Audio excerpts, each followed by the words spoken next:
Assalamualaikum warahmatullahi wabarakatuh. Sebelumnya terima kasih kepada Bapak Soleh yang selaku dosen agama yang telah mengizinkan kami kelompok 3 untuk mempresentasikan hasil kerja kami mengenai pelayanan pasca aborsi. Sebelum itu izinkan kami untuk memperkenalkan diri terlebih dahulu. Perkenalkan, nama saya Nur Afniatul Hasanah. Saya Elsa Septerina. Saya Sahwa Salsabila. Saya Zelda Zelia. Saya Alia Putri. Saya Titi Astiani. Nah, karena kita sudah memperkenalkan diri, sebelum masuk kepada pembahasan inti, izinkan saya untuk membacakan latar belakang dan tujuan dari hasil kerja ini. Jadi, kami membahas tentang aborsi atau keguguran. Latar belakangnya mengenai materi kami yaitu keguguran yang dikenal dengan istilah abortus didefinisikan sebagai berakhirnya kehamilan sebelum janin mampu hidup di luar rahim, yaitu sebelum usia kehamilan 20 minggu atau berat janin belum mencapai 500 gram. Diperkirakan 1 dari 4 perempuan yang pernah hamil pernah mengalami keguguran dalam hidupnya. Sebagian besar kasus terjadi di trimester pertama kehamilan, sedangkan estimasi insiden keguguran pada kehamilan berkisar antara 10 sampai 28%. Laporan menyebutkan bahwa sebanyak 4% dari perempuan kawin usia 10 sampai 59 tahun yang mengalami kehamilan dalam 5 tahun terakhir menyebutkan adanya riwayat keguguran spontan. Namun tidak semua kasus keguguran yang datang ke fasilitas kesehatan merupakan keguguran yang terjadi secara spontan. Kasus keguguran yang ditemukan tenaga kesehatan mungkin saja merupakan lanjutan dari upaya pengguguran kehamilan atau induksi keguguran yang telah dilakukan sebelumnya dengan metode yang tidak aman.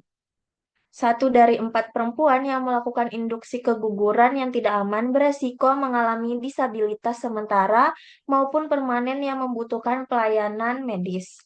Nah, karena saya telah membacakan latar belakang itu, maka darinya kita membuat hasil kerja ini dengan tujuan yang pertama kita bagi menjadi tujuan khusus dan tujuan umum.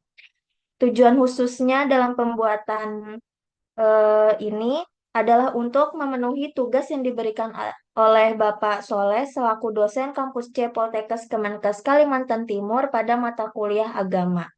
Dan tujuan umumnya dalam pembuatan kerja ini adalah untuk memahami bagaimana pelayanan atau perawatan yang diberikan kepada ibu pasca aborsi dan memperdalam pemahaman tentang tindakan aborsi.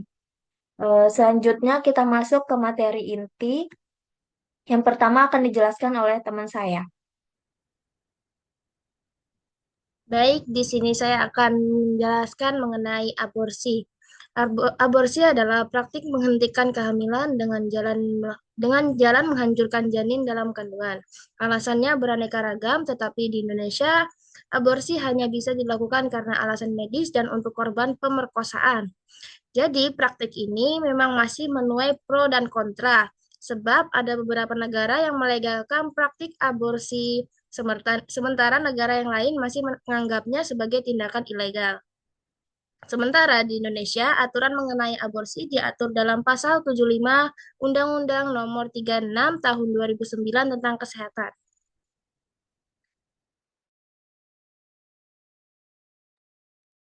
Selanjutnya, saya akan menjelaskan tentang dampak yang biasa terjadi pasca aborsi.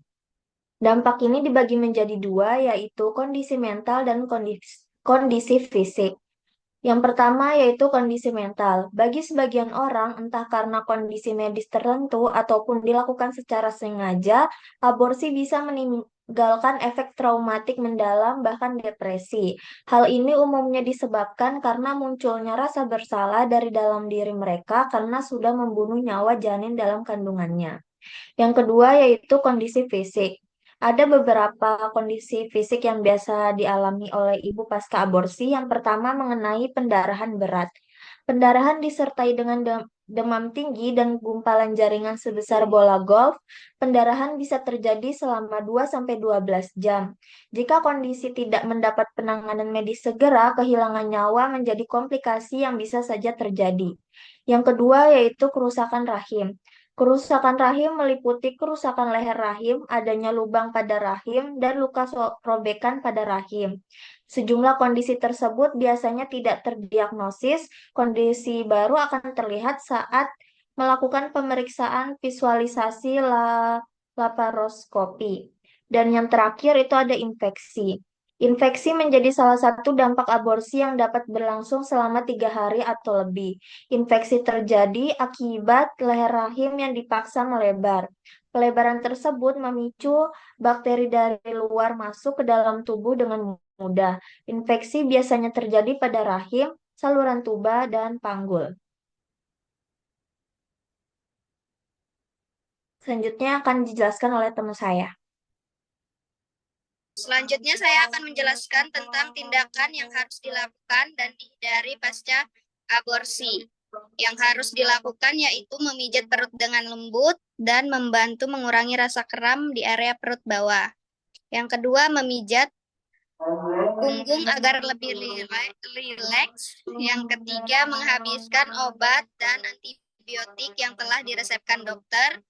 Yang keempat, memantau suhu tubuh selama 1 minggu ke depan. Selanjutnya, memastikan konsul ke dokter setelah aborsi. Yang keempat, mengkonsumsi obat pereda nyeri yang bisa dibeli tanpa resep seperti ibuprofen jika rasa sakitnya sangat hebat. Selanjutnya, menempelkan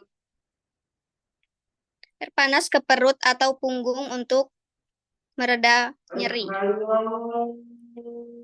Selanjutnya yang harus dihindari yaitu jangan melakukan seks hingga melakukan penetrasi dan memasukkan apapun ke vagina selama 1-2 minggu. Selain itu, sebaiknya tidak menggunakan kolam renang selama 1-2 minggu setelah aborsi. Mandi juga tidak disarankan selama 48 jam setelah aborsi, sebab jika vagina basah, ini bisa meningkatkan resiko infeksi.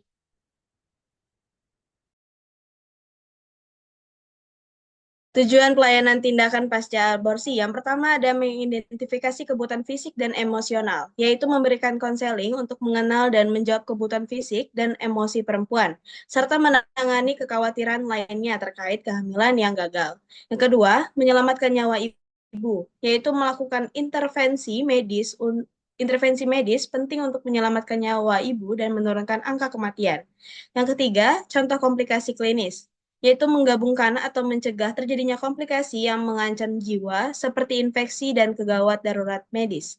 Yang keempat, memberikan layanan kontrasepsi atau KB, yaitu membantu perempuan dan dalam memilih metode kontrasepsi pasca kehamilan untuk mengakhiri ataupun mencegah kehamilan berikutnya dengan menggunakan informasi tentang ovulasi yang dapat kembali dalam waktu singkat setelah kehamilan. Yang kelima, melakukan rujukan medis, memberikan rujukan ke layanan kesehatan reproduksi lain jika diperlukan, baik itu fasilitas kesehatan internal maupun eksternal. Yang terakhir ada mencerminkan kualitas layanan, yaitu melibatkan tenaga kesehatan profesional sebagai dokter spesialis obstetri dan ginekologi, bidan, psikolog, serta tenaga kesehatan masyarakat lainnya untuk memberikan asuhan yang berkualitas. Selanjutnya ada perawatan pasca aborsi. Yang pertama ada pemantauan kesehatan fisik, pendarahan normal jika ringan sampai sedang. Berat pembalutnya sekitar 2 pembalut per jam dan berlangsung kurang lebih dari 2 minggu. Jika lebih, bisa dikonsultasikan kepada dokter. Yang kedua ada kram perut, mirip kram menstruasi, kompres hangat atau obat pereda nyeri dapat membantu. Infeksi, waspadai demam tinggi, nyeri panggul atau cairan berbau dari vagina. Jika mengalami hal seperti itu, segera hubungi tenaga medis. Yang kedua ada manajemen nyeri, obat anti nyeri ibuprofen atau paracetamol, ikuti dosis yang dianjurkan. Non-farmakologis, kompres hangat, teknik relaksasi untuk mengurangi rasa sakit. Yang ketiga ada dukungan emosional, orang terdekat menerima dukungan dari pasangan, keluarga, dan teman-teman. profesional, psikolog, dan psikiater jika perasaan negatif berlanjut. Yang keempat ada istirahat dan pemulihan. Total istirahat minimal 1-2 hari setelah prosedur.